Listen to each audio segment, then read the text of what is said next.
Gentleman from Texas. Mr. Speaker, as I said, in most of our history, the control of drug abuse has never been a federal issue. This is only very recent. This doesn't diminish one's concern.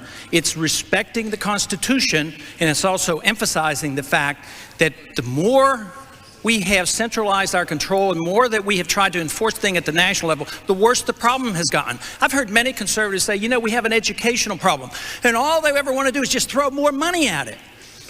I can't see how this is any different. Yes, we have a major problem, but it gets worse, and all we do is throw more money at it with exactly the same programs.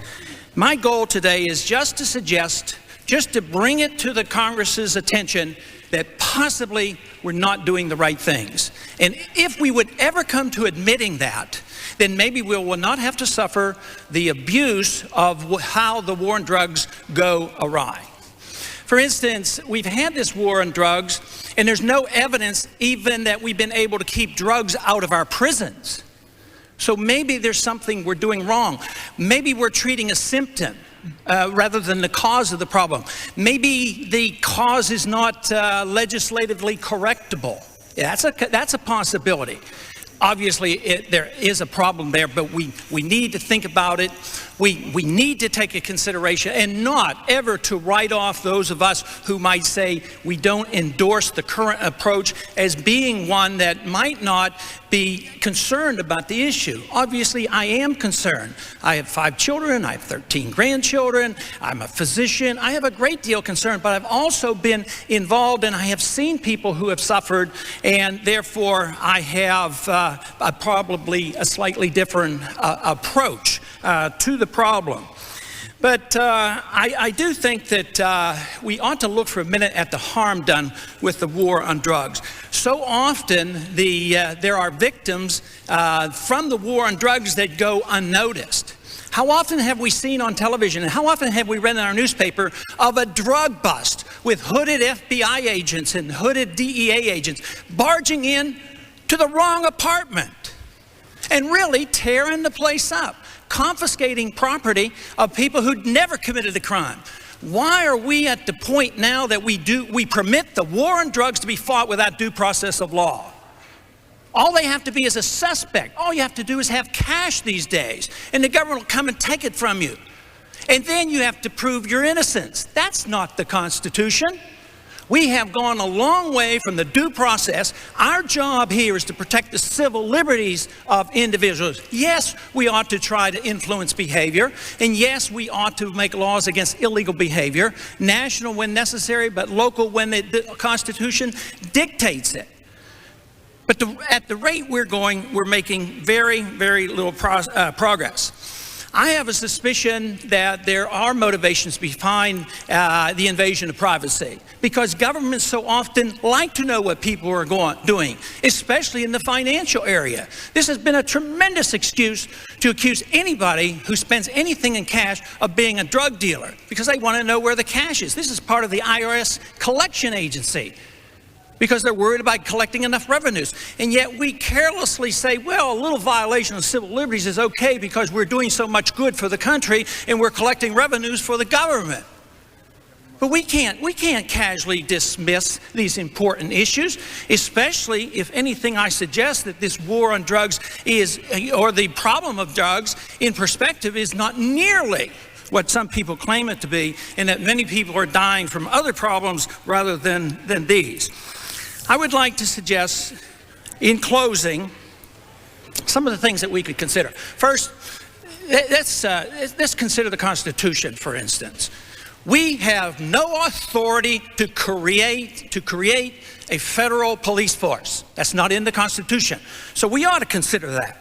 It's a state problem. It's a state law enforcement problem. Most of our history, it was dealt that way. I think education is very important. People who know what's going on. We should, if anything, be emphasizing the educational process. Possibly my medical background influences me into what I'm going to say next. And that is, could we conceive of looking at some of this problem of addiction as a disease rather than a criminal act? We do this with alcohol, and maybe that would help the problem. But is it conceivable that we're looking at a symptom, that the drug problem, the drug craze, is a reflection of moral values in the society? You know, we can't get rid of teenage illegitimacy by writing a national law against teenage pregnancy. And we're not likely, we haven't been able to get rid of drug usage as a teenage drug usage by writing national laws and coming down with the armed might of the federal government. So I do not think the current process is going to work. Kids go on drugs because they're seeking happiness, they're alone, they're in broken families.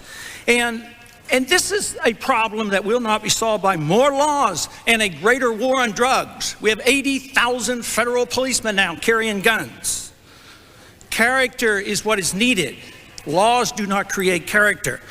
This does not dismiss us from expressing concern about this problem, but let's not make the problem worse. In 1974, Switzerland passed a law that said that the doctor could prescribe medication for addicts. I, as a physician, if an addict comes into my office and I agree to give him drugs, which would support his habit, because I figure for him to go out in the street and shoot somebody for it is a little worse than me trying to talk him into a program, but giving him drugs for a while, I am a criminal. I am a criminal today if I decide that somebody should use or could use marijuana if they're dying with cancer or AIDS and they're dying of malnutrition because they can't eat. There should be a little bit of compassion in this movement. Again, we cannot distract from the serious problem of the drug war, but all I do is I beg and plead for my colleagues to just say, let's look at the truth, let's read the news carefully, let's look at the Constitution like we do when it's convenient, and let's consider another option. It can't be any worse than what we're doing. We have too many people on drugs, and this resolution makes my point. The war on drugs has failed.